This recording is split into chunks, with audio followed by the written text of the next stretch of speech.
Hello students, in this video I am going to explain do while loop. This is continuation of looping statement. Do while statement.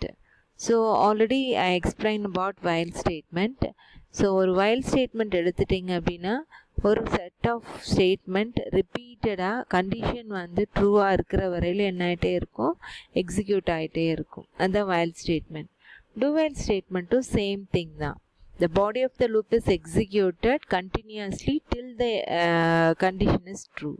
இந்த condition ட்ரூவாக இருக்கிற வரையிலும் உனக்கு ஸ்டேட்மெண்ட்டோட பாடி என்ன ஆகிட்டே இருக்கும், execute ஆகிட்டே இருக்கும். But what is the difference between while and do while அப்படின்னு எடுத்துட்டோம்னா, whileல வந்து ஃபஸ்ட்டு கண்டிஷன் செக் பண்ணிட்டு தான் பாடி வந்து எக்ஸிக்யூட் ஆகும். whereas do whileல without checking the condition the body of the loop is executed first. First body of the loop வந்து execute ஆகிடும். அப்புறம் தான் கண்டிஷன் எவாலுவேட் பண்ணுவோம். கண்டிஷன் எவாலுவேட் பண்ணி கண்டிஷன் ட்ரூவாக இருந்ததுன்னா திரும்ப மேலே போய் பாடி எக்ஸிக்யூட் பண்ணும். ஃபால்ஸாக இருந்ததுன்னா நெக்ஸ்ட் ஸ்டேட்மெண்ட்டுக்கு வந்துடும். ஸோ இதுதான் whileக்கும் do whileக்கும் உள்ள difference.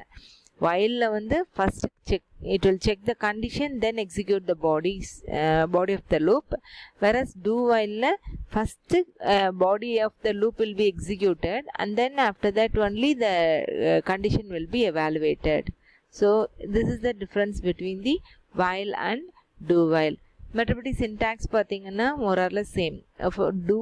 do whileக்கு do and then body of the loop, after that while test condition semicolon then next statement. So இதோட flow diagram எடுத்துட்டிங்கன்னா test condition ட்ரூவாக இருந்ததுன்னா body of the loop மேலே போய் எக்ஸிக்யூட் ஆகும், ஃபால்ஸாக இருந்ததுன்னா next statement. So this is the difference between the do while and do while. இதுக்கு ஒரு எக்ஸாம்பிளும் while பார்த்தோம் இல்லையா, whileல சேம் எக்ஸாம்பிள் தான், except here it is do while. Okay, so இந்த next thing in do while and while நீங்கள் check பண்ணும் பொழுது, நீங்கள் எழுதும் பொழுது, நீங்கள் லூப் யூஸ் பண்ணும் பொழுது எங்கெல்லாம் while யூஸ் பண்ணுறீங்களோ அந்த இடத்துல do while யூஸ் பண்ணலாம். ஸோ ஒன்றுமே உங்களுக்கு டிஃப்ரென்ஸ் இருக்காது. இங்கே வந்து கண்டிஷன் செக் பண்ணுறது, இப்போ நீங்கள் whileல வந்து I less than 5 அப்படின்னு கண்டிஷன் கொடுத்துருந்தீங்க அப்படின்னா அந்த லூப் வந்து எத்தனை time I is equal to 1ன்னு கொடுத்துருந்தீங்கன்னா 1 2 3 4 and then 5னா ஃபால்ஸ் ஆகிடும். ஸோ லூப் 4 டைம்ஸ் எக்ஸிக்யூட் ஆகும். வேற do whileல நீங்கள் எடுத்துட்டிங்கன்னா அதே கண்டிஷன் கொடுக்கும் பொழுது அந்த லூப் எத்தனை தடவை உள்ளே போகும்னா 5 டைம்ஸ். பிகாஸ் ஃபஸ்ட்டு 1 அப்போ உள்ளே போயிட்டு தான் வரும், செக் பண்ணும் கண்டிஷனை. 2 அப்போ செக் பண்ணும், தென் 3 4 then 5. So 5 வந்து ஃபால்ஸ் ஆனால் வெளியில் வந்துடும். ஸோ வித்தவுட் செக்கிங் கண்டிஷன் ஒரு தடவை எக்ஸ்ட்ரா இருந்து உள்ளே போயிட்டு செக் பண்ணிட்டு வரும். So this is the difference between the while and do while statement. The next thing is for statement. So for statement and then for in statement, இதில் ரெண்டு பார்க்க போகிறோம். for statement அப்படிங்கிறது என்ன, எத்தனை நம்பர் ஆஃப் டைம்ஸ் நம்ம execute பண்ண போகிறோம் அப்படிங்கிறது நம்மளுக்கு தெரியும். Like while and do while மாதிரி தான் for statement யூஸ் பண்ண போகிறோம். while and do whileல இனிஷியலைஸ் பண்ணுறது while லூப்புக்கு மேலே பண்ணுவோம். நீ இன்க்ரிமெண்ட் பண்ணுறது வந்து while லூப் உள்ள பாடி ஆஃப் த ஸ்டேட்மெண்ட்டில் இருக்கும். வேறு ஃபாரில் எடுத்துட்டிங்க அப்படின்னு சொன்னோம்னா இங்கே ஒரு கண்ட்ரோல் வேரியபிள் அப்படிங்கிறது தான் நீ இனிஷியலைஸ் பண்ணுறது. I is equal to 1 I is equal to 0 அப்படின்னு இனிஷியலைஸ் பண்ணுறது தான் control variable. And then test கண்டிஷனுங்கிறது I less than 5 அப்படின்னு கொடுக்கறது. Then increment or decrement whether I ++ or I -. So this is the syntax and then body of the loop will be executed, then go to next statement.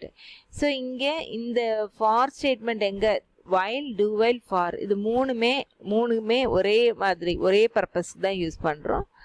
Only thing for வந்து சிம்பிளிஃபைடாக இருக்கும், because அதுலேயே எல்லாமே சின்டாக்ஸ்லேயே உனக்கு initialization increment decrement condition மூணுமே வந்துடுறதுனால உனக்கு வந்து சிம்பிளிஃபைடாக இருக்கும். So இதோட டயக்ராம் நீங்கள் போடும் பொழுது initialisation test condition, if it is true body of the loop will be executed and then increment decrement, again it will go and test the condition. If it is false then it go to the next statement. So இது வந்து நம்மளோட for loop. இதுக்கு ஒரு example எடுத்துட்டோம்னா, இப்போ sum is equal to 0ன்னு ஒரு variable initialise பண்ணிவிட்டு இங்கே ஒரு கண்ட்ரோல் வேரியபிள் I இனிஷியலைஸ் பண்ணியிருக்கோம். ஐக்கு கண்டிஷன் இது I++ கொடுத்துருக்கேன். ஸோ இங்கே என்ன பண்ணுற, ஃபார் லூப் உள்ள sum is equal to sum plus I. So initialise பண்ணியிருக்கிறது இங்கே நீ 0. இனிஷியலாக ஐயோட வேல்யூ என்னவா இருக்கும் 1 இருக்கும். ஸோ 0 + 1 அப்படின்னு சொல்லிட்டு ஸ்டார்ட் பண்ணும் சம்மில். ஸோ 1ன்னு இருக்கும் ஆன்சர். 0 + 1 1. திரும்ப ஃபார் லூப் என்ன பண்ணும் i is equal to 2 ஆகும். கண்டிஷன் செக் பண்ணும் ட்ரூவாக இருக்கும்.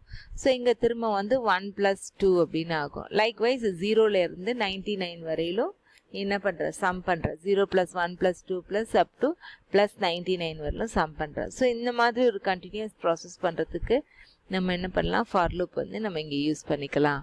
And then next foreign statement. So foreign statement அப்படிங்கிறது which is used to access the elements or objects in an array. அதாவது அரேல நம்ம யூஸ் பண்ணுறோம். இது அரேல இருக்கிற எலமெண்ட்ஸையோ இல்லை ஆப்ஜெக்ட்ஸையோ ஆக்சஸ் பண்ணுறதுக்கு ஜாவா ஸ்கிரிப்டில் வந்து ஃபாரின் ஸ்டேட்மெண்ட் யூஸ் பண்ணுறோம்.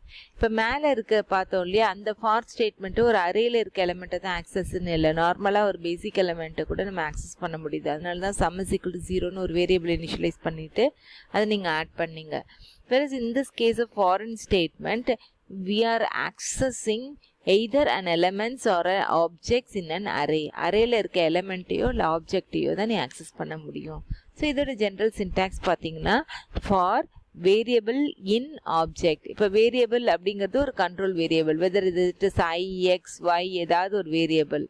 இன் அப்புறம் அதோடைய ஆப்ஜெக்ட் எந்த ஆப்ஜெக்டில் இருக்கும், அரேல இருக்கிறோமா இல்லை எதில் இருக்கும் அப்படின்னு சொல்லிட்டு நம்ம வந்து டிசைட் பண்ணி.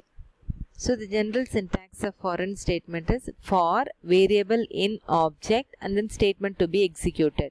Here this variable is a control variable, in is an keyword here, and object is the array. What is the array object you use inside an array? அரேல நீங்க என்ன ஆப்ஜெக்ட் யூஸ் பண்றீங்களோ அதை தான் நம்ம இங்க இந்த ஆப்ஜெக்ட்னு சொல்றோம். வேரியபிள்ங்கிறது கண்ட்ரோல் வேரியபிள். ஸோ இங்கே எக்ஸாம்பிள் இங்கே எடுத்துக்கிட்டிங்கன்னா தெரியும். ஸோ இப்போ இங்கே நம்ம வந்து ஒரு ஜாவா ஸ்கிரிப்ட் ப்ரோக்ராம் பார்க்குறோம், அதில் எப்படி ஃபாரின் ஸ்டேட்மெண்ட் யூஸ் பண்ணியிருக்கோன்னு பார்க்குறோம். So here it is script type is equal to Java script. You assign that variable as eggs here and you இங்கே இந்த இடத்துல ஒரு அரே டிக்ளேர் பண்ணியிருக்கேன், நேம் அப்படின்னு ஒரு அரே டிக்ளேர் பண்ணியிருக்கேன். இந்த நேம்ங்கிற அரேயில் ஒரு 3 இன்புட் கொடுத்துருக்கேன். நேம் ஆஃப் 0ல் ஒரு இன்புட், 1ல் 2ல் 3 இன்புட்ஸ் இங்கே கொடுத்துருக்கீங்க. இப்போ நீங்கள் என்ன பண்ண போகிறீங்க அப்படின்னா இந்த எக்ஸ் இன் நேம், அதாவது அரேல நீங்கள் எக்ஸ் நீங்கள் மென்ஷன் பண்ணுறது இந்த 0 1 2 இதுதான். ஸோ இந்த எக்ஸ் இன் நேமை நீங்கள் என்ன பண்ணுறீங்க, இந்த for x in name document dot write name of X.